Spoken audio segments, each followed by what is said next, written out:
Have you ever heard of a country declaring war on birds and losing? It sounds like a joke, but this really happened in Australia in 1932, and it's known as the Great Emu War. After World War I, many Australian veterans became farmers in Western Australia, but they soon faced an unexpected enemy. 20,000 emus, huge flightless birds, were on the move for their breeding season, and they discovered a delicious buffet, the farmers' wheat fields.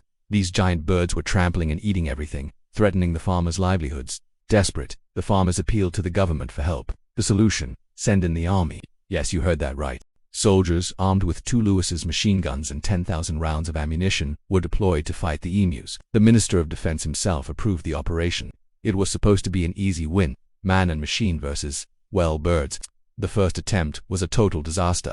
The soldiers spotted a group of about 50 emus. They set up their guns and opened fire. But the emus weren't just big. They were fast and smart. As soon as the shooting started, they scattered in all directions, running at speeds up to 30 miles per hour.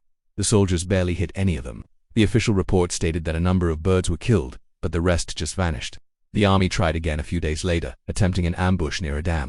This time, over 1,000 emus were spotted. It looked like the perfect opportunity.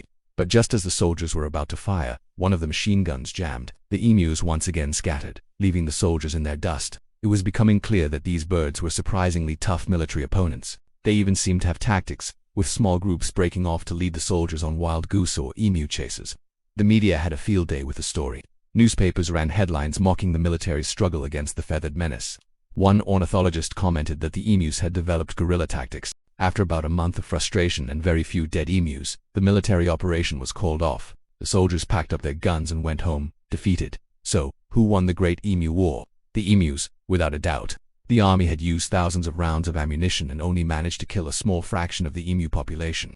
The farmers' fields were still under threat. It's a hilarious and humbling piece of history that shows us that sometimes, no matter how advanced our technology is, nature has a way of outsmarting us. It remains one of the strangest conflicts ever recorded, a true story of birds winning a war against humans. What do you think is the most unbelievable part of this story? Let me know in the comments below. And if you enjoyed this weird slice of history, don't forget to like this video and subscribe for more. Thanks for watching.